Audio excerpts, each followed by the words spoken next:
and welcome to Voices of Wisdom, Thyroid's podcast designed to share thyroid cancer pearls of wisdom from clinicians for clinicians. Think of it as a fireside chat where over the next 20 minutes, we'll be talking to international experts who will share their wisdom, offering practical advice to clinicians in a variety of common and sometimes complex clinical scenarios. I am your host, Dr. Janice Pasieka. I'm a surgical endocrinologist in Calgary, Alberta, Canada. I'm excited to be the host of Tyro's Voices of Wisdom podcast, in addition to the other educational materials on thyroid cancer management that Tyros has been providing through our website and weekly webinars. We hope these podcasts will complement our other activities by providing short, easy-to-digest sound bites of clinical issues that we all face in the treatment of thyroid cancer patients. Each episode, I will be joined by a distinguished international guest who brings their unique perspective and expertise into our discussion. Now, today, I feel we should start with a joke, like how many surgeons does it take to do a podcast? But in all seriousness, today we are going to talk about the unexpected findings and challenges that surgeons encounter during surgery for thyroid cancer. I am thrilled to welcome two surgical giants in this field, Drs. Ashok Shaha from Memorial Sloan Kettering and Dr. Mark Urken from Mount Sinai in New York, and also our leader of the Tyros Initiative. Both of these gentlemen have taught many surgeons worldwide and have truly influenced our current day surgical approaches to thyroid cancer. So even if you're not a surgeon, this episode will be very informative for all thyroid cancer specialists and a pivotal resource in your quest for knowledge in the care of thyroid cancer patients. Also, knowing these two gentlemen, I can guarantee it will be entertaining. So let's get started. Let me bring to the microphone Dr. Shaha and Dr. Urken. Welcome, Ashok. Welcome, Mark. Good morning. Thanks for that great introduction. I'll show it to my grandchildren. Thank you as well. And I should interject, Janice, that it was you who came up with the idea of putting together these podcasts, and looking forward very much to this morning's presentation. The thing there is be careful what you volunteer to do or suggest, because then you get roped into doing it. All right, let's get started. Ashok, surgeons never like operative surprises. And, I think you would go with the surgical dogma as well, that the more information one has going into the operating room, the better. So in the preoperative management of a patient with a 3-centimeter, well-differentiated thyroid cancer, what preoperative imaging and investigations do you routinely do? Yeah, I always like to do a good ultrasound in our institution. Between you and me, I don't like to take per se information from outside. Ultrasonographers are tuned to what we want. So I want to know more about the tumor, 3-centimeter tumor, the location, the irregularity, capsular invasion. I also want to get more information about the opposite lobe. I want to find out if there is a nodule on the opposite lobe, what am I supposed to do it now or in future? The lymph nodes, both in the central compartment and the lateral compartment. Now, you are giving me a scenario of 3-centimeter thyroid nodule papillary cancer. I personally like a CAT scan. And I tell you why. Because I get a 3-dimensional view of the entire thyroid, the opposite lobe, compare the two. If there is a severe Hashimoto's and if there are central compartment lymph nodes, the information that I don't get with ultrasound all the time. The other thing is, I'm a surgeon. I can interpret CAT scan much better. I have something to look into the operating room. And if there are pretracheal substernal lymph nodes, I can see it better on a CAT scan. So that's my choice. Mark, do you get a routine CAT scan on these patients? I would differ a little bit from Dr. Shaha, just in terms of saying that every patient with thyroid cancer, I suspect if I were to ask Ashok the question, would you do that for a 2-centimeter? Would you still get a CAT scan? So I suspect probably not. But I think if there is anything that in any way concerns me about biopsy-proven thyroid cancer, whether it's bulky lymph nodes or any findings certainly that relates to the voice or the function of the nerve all of those things would trigger getting a CT. And I do think we've become much more relaxed about the idea of getting a CT with contrast, which we feared would interfere with postoperative radioiodine. And I think we now recognize that if it's going to add to the safety and any aspect of the surgery, that it's something we should do. And we haven't touched on, Ashok, you didn't talk about whether you routinely do direct laryngoscopy or some assessment of the vocal cord. That's a great question.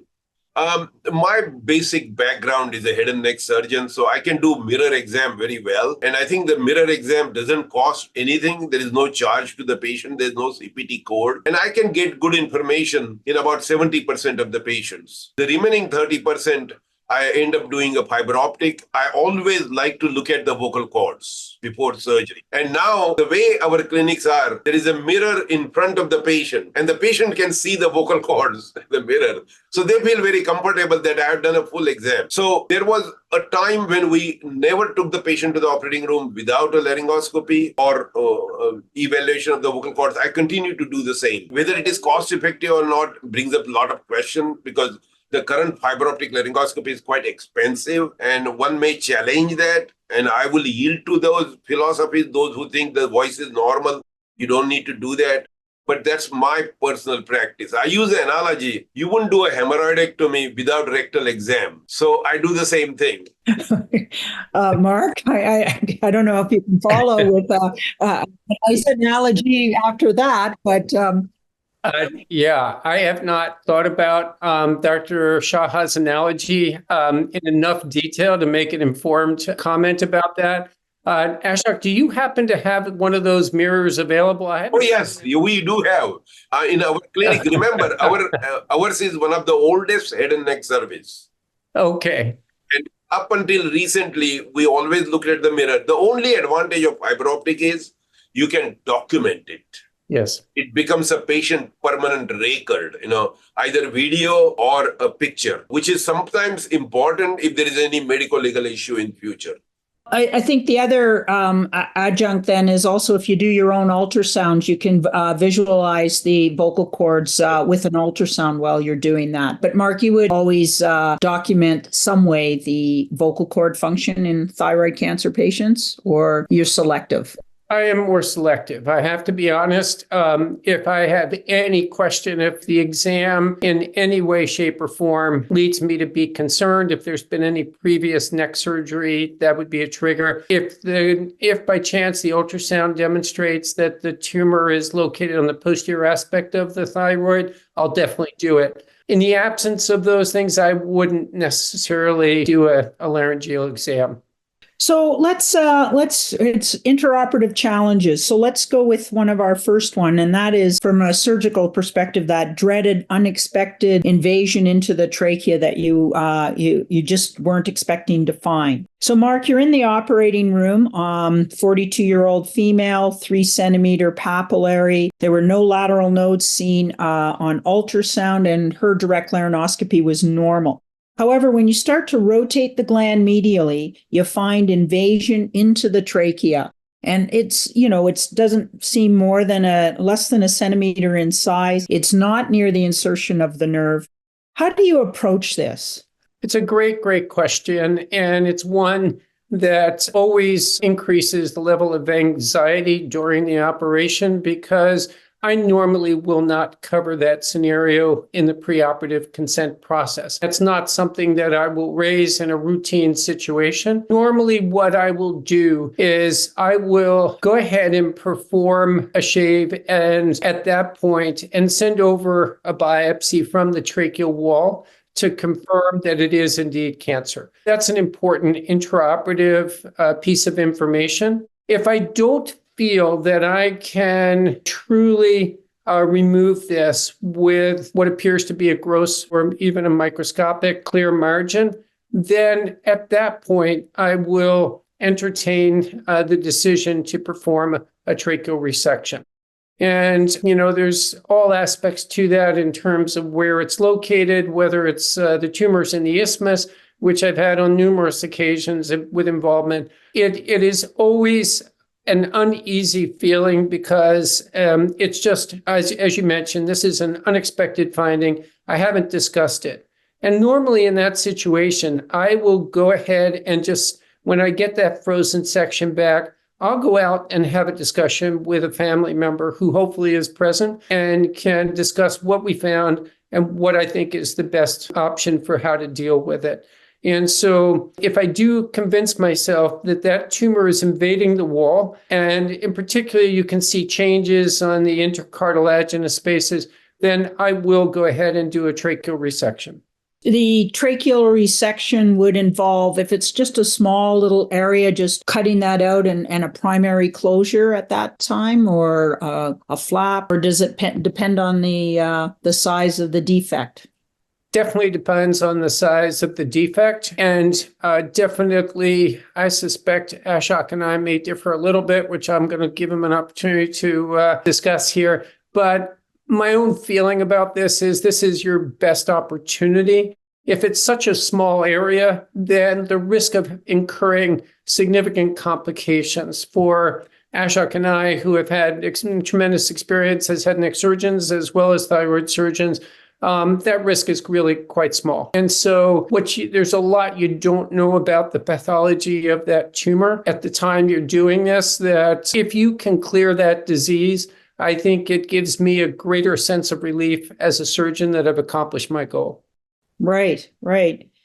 Ashok, not all surgeons are prepared to open the airway in this scenario. They haven't been trained, or they're in a center where they don't have good anesthetist and backup, because I think both of you will agree it becomes a team effort when we start dealing with the airway. What would you want the surgeon that's not prepared to open the airway, what would you want them to do at this operation to help if another operation is needed? I just want to go back to the initial evaluation. Of course you do. The clinical findings in that case would be the tumor is fixed to the central compartment. You can't move it very well, or it is hard. You can feel it very well. So those are the cases I would get a good CAT scan. And I would have gotten more information and prepared both myself and the family and the patient for possible tracheal resection, or do an endoscopy to see if there is a hyperemia, which will prompt you that this is a much bigger operation. Let's say a community surgeon or any surgeon, you, me, or Mark, gets into unexpected findings. Then you have two choices. As Mark said, talk to the family, look into their eyes. They have faith in you. They say it's okay to go ahead with the surgery, and you feel comfortable that the resection is only 2 or 3 rings without any major complications, go ahead. As long as the family will agree with that. It's like I use the analogy of exploratory laparotomy, and whatever is there, you find a lump in the liver, you get a biopsy, or whatever you want to do, you go ahead and do it. I think the surgeon should be prepared to that. If for whatever reason the surgeon is not prepared, the family is not prepared, or the surgeon feels, I don't want to take this risk, put a marker on that area of the trachea, either with a clip or with a Prolene stitch, so that you know exactly, because when you go back and the description, ring 3 to 5, etc., doesn't help. So if the surgeon puts a marker and he tells me that I'm referring the patient to you, and there is a marker on the top, there is a marker on the bottom, that's the area that needs to be resected. I will be very comfortable resecting, because the worst thing you do is do the second operation and find positive margins, or during the second surgical procedure, the disease is much more extensive. So be prepared for that. If the community surgeon or any surgeon is not comfortable, he is not confident of himself or the family, what they will think, put a marker, come out and tell the next surgeon that this is the area where the tumor is. So there is no confusion.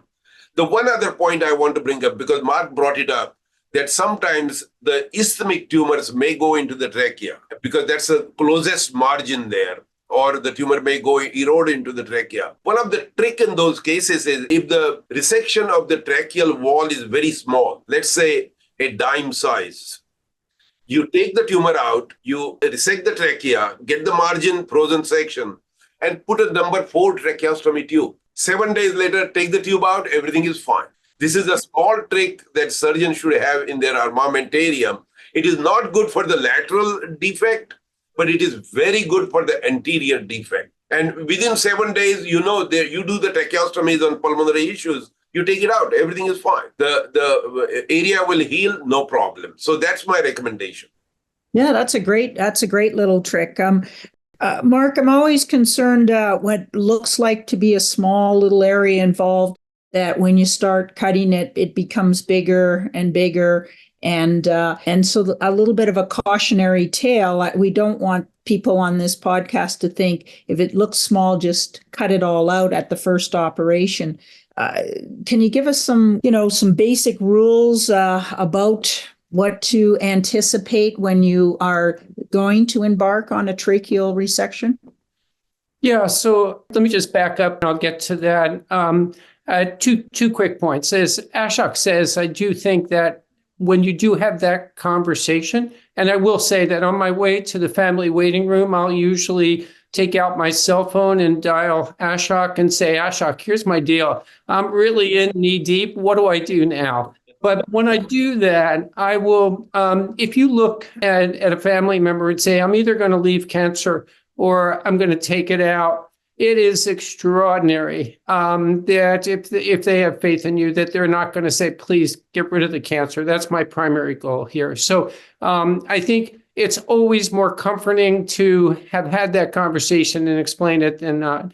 But getting back to the question, there was a study, and I'm blanking on the lead author, that showed that the estimation of what the internal extent of disease within the trachea is very well predicted on the outside from a longitudinal perspective. So if you see disease involving two tracheal rings, usually that's a very good estimate of what the internal is longitudinally, but less so from a circumferential direction. So in that situation, I think that if you see the external involvement to be within the 3 to 4 and at most 5 tracheal ring, I think you can feel comfortable that you're going to be able to remove that and bring the trachea together without tension. Having said that, I personally use frozen section extensively in that situation because I want to be able to tell the patient with as much comfort and confidence as I can that I've cleared the disease in the tracheal wall. And so I think Ashok and I may differ in this respect, but I use it in this situation, both to determine that there's disease there and also to determine that my resection's been complete. I fully agree with you, Mark. On this point, I think the frozen section is reliable in these cases and very helpful, so that even if the final report comes, one margin is closed, you say, hey, I clear it up. You can go and tell the family. And I think it is a comfort zone of the patient. Luckily, we have, at Sloan Kettering, we have the pathologists there all the time. They won't leave the building till we do the last case. So they are ready and they will never complain about more frozen sections. Yeah, so another sort of caveat for the surgeon that's in a center that doesn't have frozen sections to sort of hesitate on starting a tracheal resection because it doesn't help the patient to leave. If you're going to do the tracheal resection, we're doing it for an R0, and you really want to make sure you have all of those tools. When would you go back? Let's say this patient is referred to you, the surgeon rightly so marked it and said, this is not in my expertise level. I don't have the backup. Sends it to you, Ashok. When do you go back? It's the same question when somebody has done a lobectomy. When do you do a completion thyroidectomy? Almost the same. If you have the patient in your hand within a week, I would go back. But that is very difficult because unless the surgeon picks up the phone and calls me and the family says, okay, this is where I want to go, invariably there is a lack of time. A delay getting the final pathology report, etc. So if that happens, I would wait for 2 months. Let the wound heal very good. And during that time, I would examine the patient, make sure there is no induration. The wound has healed very well. The neck looks good. So when I go in, I don't want to see a Swiss cheese or mush there. And I would also use that time to get a good CAT scan, do a fiber optic laryngoscopy, and at the time of second resection, I will do a tracheoscopy. And pathology, Mark, does you're going to wait for the pathology as well? Does that influence you in any way? If it's well differentiated, you always have radioactive iodine maybe in your back pocket. Can you tell me about the pathological variants, if that influences you? Yeah, Janice, great question. And I agree with Ashok. I probably would not wait for quite as long. I would probably go back in within the month. It's hard, we all talk about getting back in within 5 days, and if you have that luxury, but it's really hard to do that, to get everything done. And I agree, if the imaging wasn't there, you want to do that. The pathology can be extremely, extremely important and gives you a much better handle on what the aggressive nature of that disease is. You already know it's invasive thyroid cancer by and large. But I think that if by chance this were to turn out to be an even more aggressive and turn out to be classified as an anaplastic thyroid cancer, I think it would definitely change your management. And I think that's really, really important information to be had. Super. Any other sort of points on this tracheal invasion that either of you want to bring out before we go to the next unexpected finding? Yeah, no, I think one of the things about communication that between the surgeon and the pathologist, I think is vitally important. And that issue is, how do you really tell the pathologist in great detail what you found, what you did, where you may have left disease behind, because they are kind of approaching this in a bit of a black box. And I do think that understanding what the surgeon found is vitally important to their interpretation and to all downstream providers. And so I think that's vitally important here. Yeah, I think the making sure that the downstream, as you say, the people understand that you as a surgeon felt that this was where the tumor was abutting or was invading, doesn't always get translated in the pathology report, which is what the endocrinologists are then basing their decision of whether further therapy is needed or not. So very important. And I think you would all agree that these ones with tracheal invasion, they should go to a multidisciplinary tumor board at some course in their journey. Just one other point, Janice. The location of the tracheal invasion is very critical. If it is between second and third ring, you can easily resect between the first and fifth ring and do a nice closure without any risk of nerve injury. These patients need to be evaluated if there is a unilateral vocal cord palsy. Because if they have one vocal cord paralyzed and you do anything to the other side, even a temporary weakness will have an airway problem. That is number one. The second thing is you need to look at the CAT scan very critically, with a 1 millimeter or 2 millimeter cuts. You need to look at the endoscopy. Is there a subglottic extension? If the cricoid cartilage is involved and there is a subglottic extension, the surgical resection is very complex and the reconstruction is more complex. And those patients, there is only one name for that, Mark Urken. Thank you for tuning in to this riveting discussion on unexpected findings and challenges that surgeons encounter during surgery for thyroid cancer. Due to the depth and importance of our conversation today, we decided to extend our chat into a second part to ensure that we cover everything thoroughly. So don't go anywhere. We will continue our discussion in part 2 of this episode, where we will delve deeper into the subject with our esteemed guests, Drs. Ashok, Shaha, and Mark Urken. So stay tuned for part 2 and join us as we unravel more insights.